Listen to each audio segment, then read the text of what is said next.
And this is called a dirge for my father. In a few months, my father will be dead. He's withering in a little room of my big house, growing thinner by the day, the edge of his sharp mind dulled by a legion of tumors, tearing at the synaptic connections and neural circuits, chewing away the meat in his head, that through the mysticism of humanity makes us something more than monkeys. He was something more than most of us. 157 times 34, faster than you and I can open the calculator on our smartphones. 5338, he says with a sly grin, under the Tom Selleck mustache that held its ground long after the hair on his head gave up the fight against the chemo. Out of place, but stoic. A whiskery reminder of the maverick he was in the full of life. The 100-foot-high bridge over the Mississippi River he leapt from as a teenager, laughing when the impact busted an eardrum, seems 10 lifetimes away from the death song, whose building chorus is drowning out his cartoonishly thick Arkansas drawl. He fights against its grim refrain with radiation treatments and bags of poison cycling through his veins. But the coda is written in ink from the Reaper's own hand, and only a little background music remains.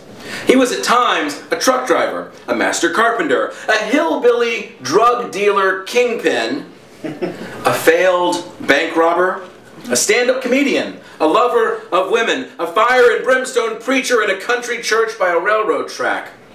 A menagerie of characters, really. All played with conviction, grace, and uncommon generosity. He learned to be a dad too late for my 8-year-old self. But not too late for redemption. Soon enough to teach me about kindness and sacrifice. Soon enough that his grandson thrives in the light of love from us both. The morphine makes it so that he doesn't get my jokes anymore. The idea of fishing together again seems impossible, and my young son's fun memories of him are being overwritten by these grotesque final scenes. The Marlboro Man faltering. Going down swinging, yes, but outmatched by this final opponent, landing one crushing blow after another, first to his head, then to his liver, kidneys, spine, and finally all the way into his bones.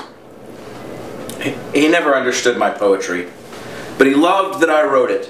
Called the place I went to read it the Dirty Feet Show. He would go there with me and smile at all the hippies, shake hands with everyone, make them feel like it was the highest honor of his life to be in their company. In the end, that will be his legacy. A life lived in support of others. A genius not wasted by underachievement because he coasts into the afterlife flat broke with a 7.5 grade education. We're all racing back toward the cosmos, all beginning soon again in the vast ether, but on my journey, and my son's journey, and on the journey of all those loved by this silly, remarkable man, the road is a little less difficult, paved with the joy of his example. Thank you.